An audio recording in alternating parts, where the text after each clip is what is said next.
우리 안에서 예수 그리스도의 중생성결 신유 재림을 통한 온전한 구속의 은혜와 우리를 향하신 끝없는 하나님 아버지의 거룩한 사랑을 기억하게 하시며 쉬지 않고 기도하시고 우리의 삶을 졸지도 주무시지도 않고 견인하시는 보혜사 성령 하나님의 강림을 묵상하는 성령 강림 후 제127째 되는 10월 16일 목요일입니다.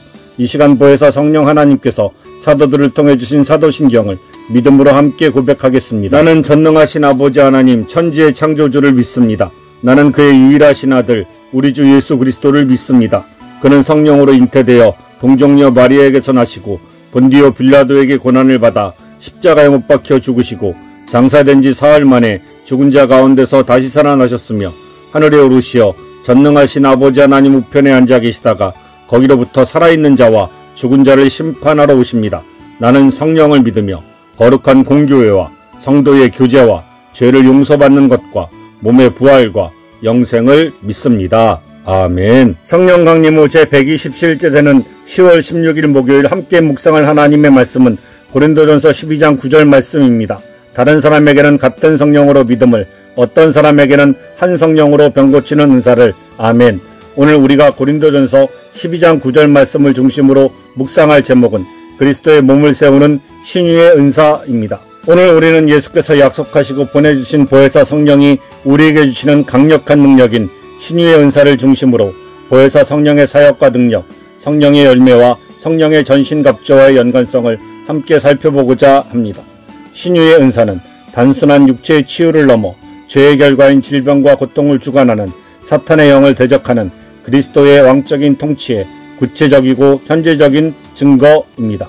첫째, 신유의 은사는 죄의 심판을 깨닫게 하는 보혜사 성령 하나님의 사역과 능력입니다. 요한복음 16장은 예수께서 보혜사가 오시면 죄의 심판에 대하여 세상을 책망하실 것이라고 말씀하셨습니다. 이 책망은 사탄의 영이 세상에 심어놓은 세 가지 거짓된 통치 방식을 깨트리신다는 선언입니다. 죄에 대한 책망은 사탄의 미혹과 기만을 통해 예수를 구주로 믿지 못하게 하는 것입니다. 그러나 보혜사 성령께서는 예수를 구주로 믿도록 우리로 진리를 알게 하십니다. 의에 대한 책망은 율법을 통해 우리를 죄인으로 만들려는 사탄의 전술을 말합니다. 그러나 예수의 십자가는 의의 기준이 인간의 행위가 아닌 하나님의 사랑에 대한 믿음이라는 선언을 통해 사탄의 전략을 무력하게 만드십니다. 심판에 대한 책망은 예수 그리스도의 부활을 통해 죄를 통하여 우리를 지배하던 사탄의 전략을 소멸시키시는 것입니다. 따라서 우리는 보혜사 성령을 통해 그리스도 예수 안에 있는 사람은 죄와 사망의 권세 아래 있는 죄의 종이 아니라 생명의 성령의 법의 지배를 받는 용서받은 의인이며 하나님의 자녀가 되었음을 알게 합니다. 신유의 은사는 이 세 번째 책망, 즉 그리스도의 왕권과 심판의 승리를 눈으로 보여주는 증거입니다.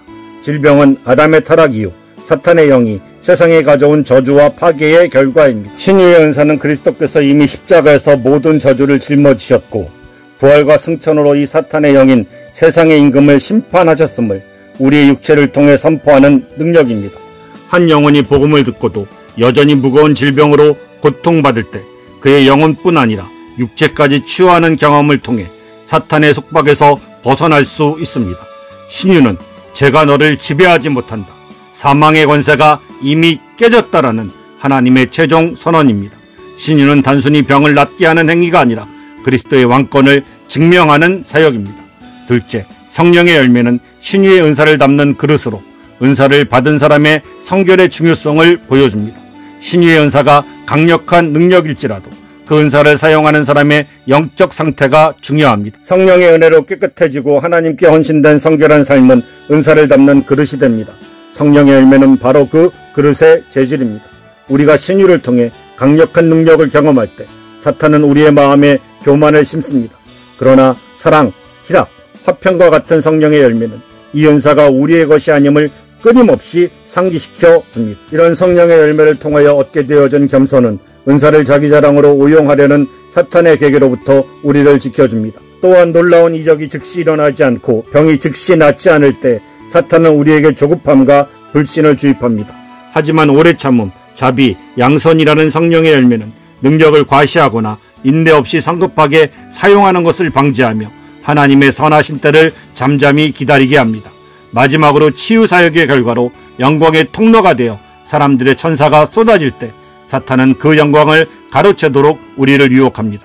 이때 충성, 온유, 절제와 같은 성령의 열매가 빛을 발합니다. 우리는 이 성령의 열매를 통하여 은사를 자기 영광을 위해 쓰려는 유혹을 물리치고 모든 영광을 오직 하나님께만 돌리게 됩니다.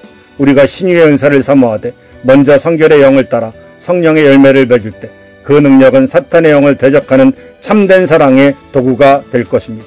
성령의 은사는 능력의 표현이라면 성령의 열매는 능력의 인격적인 배경입니다.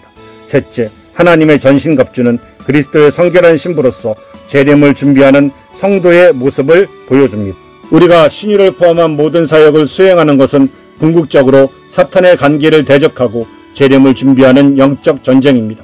에베소서 6장은 이를 위하여 성령의 전신갑주를 입으라고 명령합니다. 성령의 전신갑주는 사중복음을 우리의 무기로 삼아 우리를 온전히 무장시켜 줍니다. 구원의 투구와 진리의 허리띠는 우리로 중생의 확신을 갖게 합니다. 이는 사탄의 거짓에 우리의 생각과 삶이 흔들리지 않도록 보호합니다. 의의 호심경은 우리로 성결의 삶으로 나가게 합니다. 이는 사탄의 정죄의 화살과 불의의 유혹으로부터 우리의 마음을 지키는 방패가 됩니다. 믿음의 방패와 성령의 검은 신유의 은사로 믿음의 방패를 들어 사탄의 질병과 절망의 공격을 막아냅니다.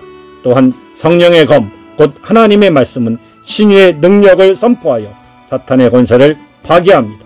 평안의 복음의 신은 재림의 완성된 승리를 향해 나가게 하는 소망의 발걸음입니다.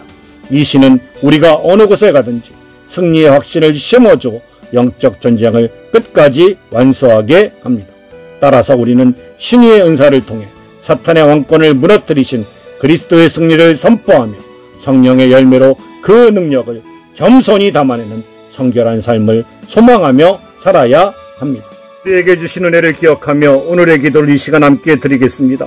주 예수님, 성령의 열매와 성령의 전신갑주로 우리를 무장시켜 주시어 선으로 악을 이기게 하여 주옵소서. 예수님의 이름으로 기도하옵나이다. 아멘. 이 시간 다같이 중생성결 신유 재림의 온전한 구속의 은혜를 주신 우리 주 예수 그리스도께서 가르쳐 주신 주기도문을 믿음으로 함께 드리겠습니다. 하늘에 계시는 우리 아버지, 아버지의 이름을 거룩하게 하시며 아버지의 나라가 오게 하시며 아버지의 뜻이 하늘에서와 같이 땅에서도 이루어지게 하소서. 오늘 우리에게 일용할 양식을 주시고 우리가 우리에게 잘못한 사람을 용서하여 준 것 같이 우리의 죄를 용서하여 주시고 우리를 시험에 빠지지 않게 하시고 악에서 구하소서. 나라와 권능과 영광이 영원히 아버지의 것입니다. 아멘. 우리가 마음과 뜻과 힘을 다하여 하나님의 거룩한 사랑의 약속드린 십계명을 순종하고 지킬 것을 결심하며 함께 낭독하겠습니다. 하나님이 이 모든 말씀으로 말씀하여 이르시되 나는 너를 애굽 땅 종되었던 집에서 인도하여 낸 내 하나님 여호와니라. 제1은 너는 나 외에는 다른 신들을 내게 두지 말라. 제2는 너를 위하여 새긴 우상을 만들지 말고 그것들에게 절하지 말고 그것들을 섬기지 말라. 제3은 너는 내 하나님 여호와의 이름을 망령되게 부르지 말라. 제4는 안식일을 기억하여 거룩히 지키라. 제5는 내 부모를 공경하라. 제6은 살인하지 말라. 제7은 간음하지 말라. 제8은 도둑질하지 말라. 제9는 내 이웃에 대하여 거짓 증거하지 말라. 제10은 내 이웃의 집을 탐내지 말라. 아멘.